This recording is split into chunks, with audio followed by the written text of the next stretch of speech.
Marvel's Secret Invasion show had a promising start. It was originally introduced in 2019 in the post-credits of Spider-Man Far From Home, where the Skrulls Vara and Talos are revealed to be impersonating Nick Fury and Maria Hill. Now, we have had 4 years, multiple different projects, a stalemate where there was a global pandemic and no TV shows or movies were being released.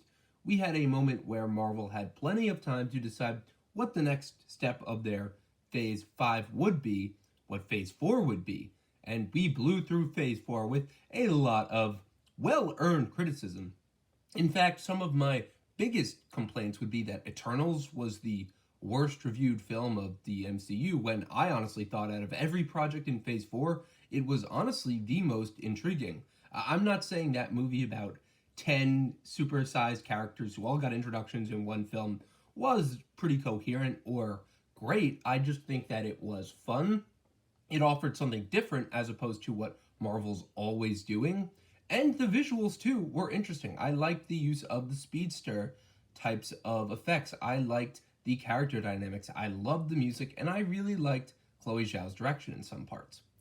Then, when you look at films like Black Widow, Shang-Chi, even Spider-Man No Way Home, which now that we have Across the Spider-Verse, I think looks even worse than it did when it came out.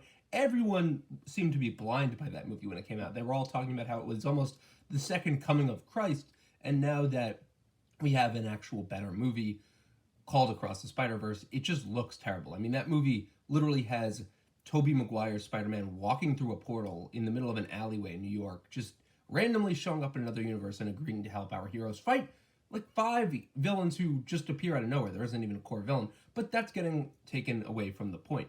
Marvel has been on the downslope lately, and they haven't really been getting better. And we did all think that with Secret Invasion, here would be the chances to pick up those pieces. However, this just left a gaping hole, leaving way more questions than answers, and if anything, it was just a frustrating experience. Even more frustrating than The Flash, which was a movie that promised to kind of end the DCE universe that we had now, promised to almost be a start for the Flash character, but also it was Flashpoint, so it felt like it was an ending. Basically, these two projects are just so unsatisfying. And I want to explain why Secret Invasion could have been better, what it did to kind of just work against itself, and really just what it should have been doing. Now, I think the biggest comparison here should be the Andor show from the Star Wars studios, from Lucasfilm.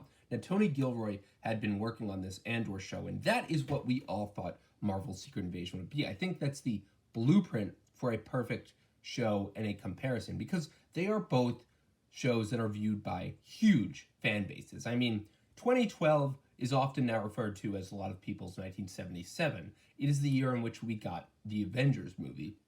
An actually pretty decent movie. Joss Whedon knew how to create a bunch of characters with good chemistry. He knew how to create banter and good dialogue, and also action sequences that would hold the test of time. I mean, these films, the Avengers in particularly from 2012, had great visual effects, and not only that, its story was pretty concise. It didn't rely on setting up too many future films. It just told the story at the time, and it works. And it's a movie you can watch on repeat viewings, and it's enjoyable.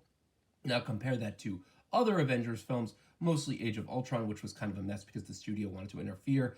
Infinity War, one of their best projects, but definitely it's hampered a bit by continuity. And then Endgame, which honestly was not as good as Infinity War. I think that Marvel has had a track record of making entertaining movies, of making films that everyone wants to go out and see, but recently they've been kind of diluted. Now, Secret Invasion is the most diluted of any Marvel project. It is so bad and it's so see-through. The biggest problem with this film is, this TV show, which is supposed to be a film, is it just shouldn't exist. Like, this is a project that they should have scrapped or reworked altogether. It just doesn't fit in the format that they're trying to tell it in. 6 episodes of a TV show is not enough to capture an entire espionage, epic level of storytelling that should have been done in a movie about Skrulls, about an alien race invading the United States. It's such an interesting concept, but it really isn't explored through any interesting characters. We have Emilia Clarke's character, Gaia, who is so uninteresting, and that has nothing to do with the actress more how she's written and how she doesn't factor into the main story as well. She's just kind of there to sit around. Nick Fury is our main character, but Nick Fury and Gaia seemed like they needed more of an alliance if we wanted to feel as if she was truly a hero or someone truly worth rooting for. The story just feels too separate, like there are too many separate instances happening, and none of them are interesting. I think that's the biggest problem with this being a $200 million Marvel show, guys. It's $200 million, yet it really just feels empty. You know, the original Secret Invasion had Spider-Man. What if he was a Skrull? What if Iron Man was a Skrull? What if Hulk was a Skrull? It was all this very interesting, and, you know, the concept of it was fun to think about, but now it just doesn't matter. Why doesn't it matter? Because they're not in it. Even if you're referencing them saying, well, if we brought Captain America in, well, he's dead, but if we brought, you know, one of our Avengers in, then one of them could be a Skrull and it'd be dangerous. It just doesn't work because there's no dramatic tension in this. There isn't even characters in this who are worthy of having tension, who've already been established. I'd say the biggest fuck up they have here is with Don Cheadle's Rhodes. They really mess up Rhodes' character, where you could have had him be, and I'm going to spoil everything here, should have put this at the beginning, but you could have had Rhodes be the overarching villain. Instead, they just kind of delegate him to this small role where they not only ruin his character, but he's pretty much just filler. He's just there to give us information. And then not only that, the main bad guy is this Gravik guy, but Gravik gets the worst bits of exposition. He's just there to sit in a room and explain what his speech is. He's just there to literally play with a bullet between his fingers and talk about how his rebellion is coming. He doesn't get any backstory where you actually feel what he's doing or why he's doing it. You're just see he's doing it because, well, he's this thumb twirling bad guy, this mustache twirling guy who's just there to cause hell for Nick Fury. There's a part where he literally tells Nick Fury, "You pimped us, Fury," and it's so funny because we don't actually see any of that pimping. Like, we hear about it. Sure, at the end of Captain Marvel, we see that Fury's going to set them up with a new home. But then there's so many plot holes. You know, people are pointing out, why couldn't a Fury brought them to Titan, that perfectly abandoned planet from Avengers Infinity War? Does that make Fury like a war criminal now? Is Fury now just allowing for the refugee of these, you know, exiles? It just seems pretty dark. And then on top of that, the series ends with a address by the president who announces that all aliens on Earth are going to be killed. Like, whoa, let me be real here. If that was actually something that all of Marvel was focused in on or thought, you know, oh, this is actually going to lead to the next phase, I would be down. I would love for a whole arc about hunting aliens. Like, that would actually feel like stakes, but I just feel like they're not going to do this. I mean, why establish in Thor: Love and Thunder that the Asgardians now have a peaceful refugee on Earth if you're just going to disrupt that immediately or throw it away? It just doesn't make sense at all. And on top of that, it just feels like Marvel's so disconnected now. Remember what I was saying before about how The Avengers was a great film? Well, The Avengers was a great film because you could actually feel the stakes. You could feel who the Avengers were defending, why they were doing it, and they actually had a clear grasp on the literal geography of a scene. In Secret Invasion, there is no geography. You are just walking around rooms, having conversations. Each episode is almost like just a small bit of information. This is highly unusual for episodic TV, guys. Even in a show like Succession, even in a show where they are spending one episode just trying to get a deal done, there is a beginning, middle, and end arc.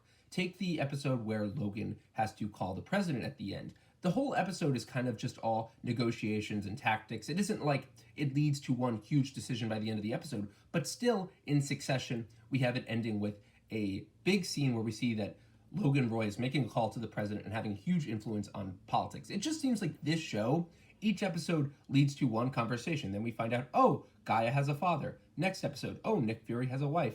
Oh, next episode, Gravik leads a shootout. There is just nothing really strong enough to support each episode. It feels like they pretty much took one sliver of something that could be interesting if it factored into a whole movie, and they just split it up across 6 episodes, and it is like pulling teeth watching this.